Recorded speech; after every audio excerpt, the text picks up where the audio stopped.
Hi everybody, it's Stacy, and it's been a while. I took a little bit of a break, actually a long break, and I'm back and I'm ready to show you some new cards that I've made and some other stuff I have planned. So today we will start off with a Halloween card.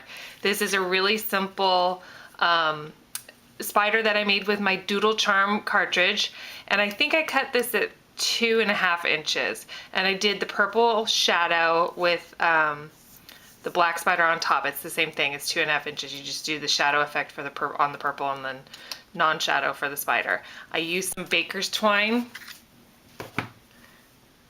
It's a kind of a mess right now for the web, and then I got this embossing folder that I did on just the background. So this is a really simple card, but I'll show you how to get that dimensional look on it.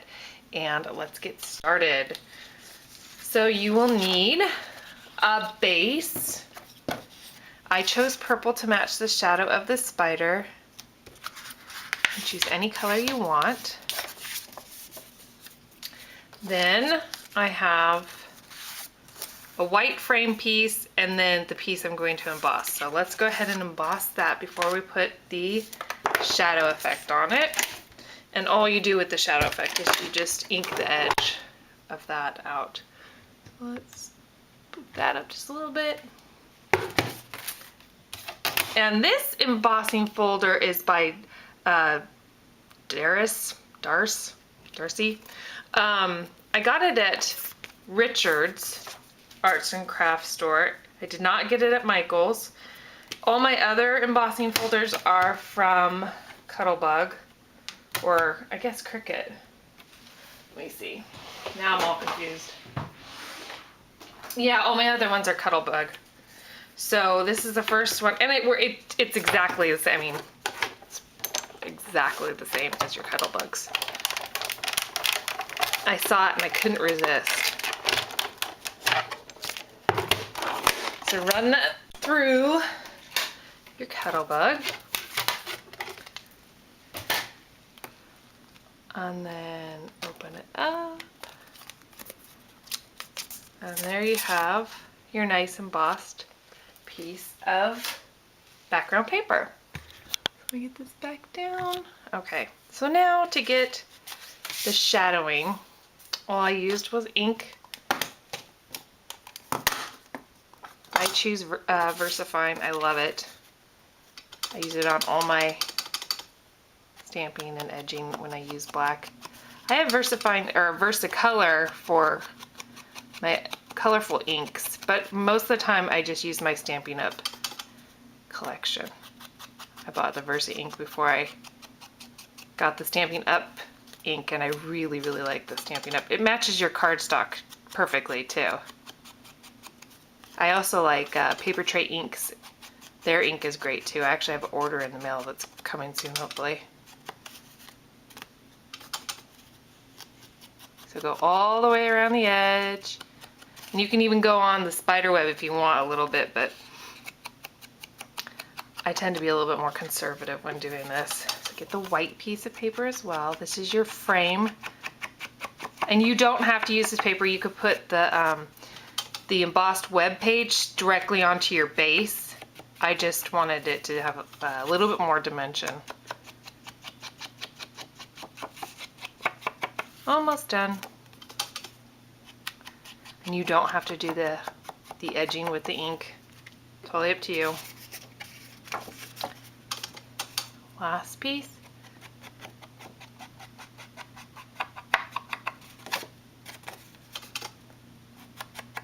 And this, you could put a message inside. I didn't on the sample card, but you could definitely put a message in the middle or in the inside. I think it pretty much says, I think you know what it's for. It's not a Christmas card or a birthday card. Okay, almost done. There you go. So close that up. And then what we're going to do is adhere the orange piece to the white piece. So take your ATG gun or whatever glue you use.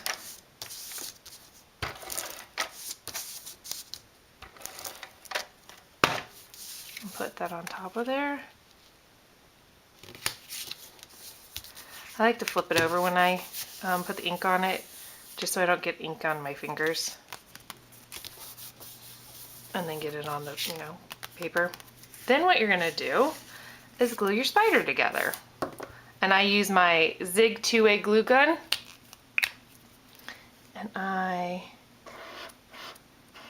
just go every little inch of his 8 legs.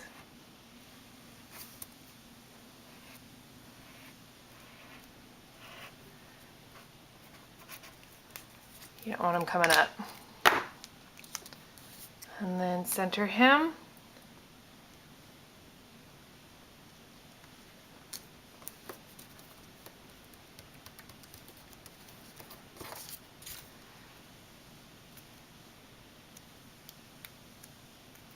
On there, and then what I did is I took brads for his eyes, some silver brads.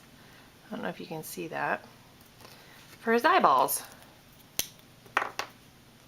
So just puncture, I mean, it's already got the, you know exactly where to go. Puncture some holes. And then stick your brads in.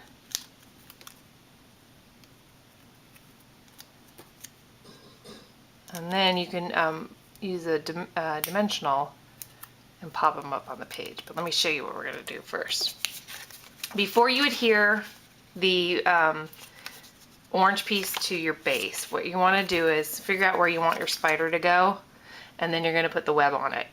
So we're going to put him right in the middle, and I think this piece is long enough. What you're going to need is some handy dandy Scotch tape and a dimensional. So puncture the hole right in the middle, because that's where your spider's going to go. And thread, hopefully it'll go through. Thread that, oh, come on. If it doesn't work, there we go. You can always make your hole bigger. And then just tape that. I totally cheat. I don't want to use that much baker's twine, so I totally cheat. And then up and over. Make sure you don't bend your card. Don't make it too tight. And I've seen this with thin ribbon as well, rather than baker's twine. But I have pretty much every color baker's twine you can find. So now you can go ahead and adhere this to your base.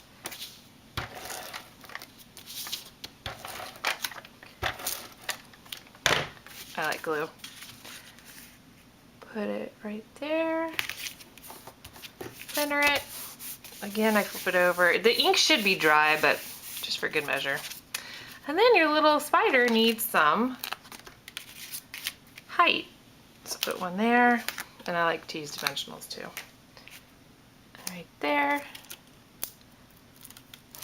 Take the back off. And then I put him like this, and I didn't really like the way he looked, so I kind of twisted him a little. And I like the way he looked like that. So there you have it. Pretty simple. I hope you enjoyed, and I will see you again soon. Thanks.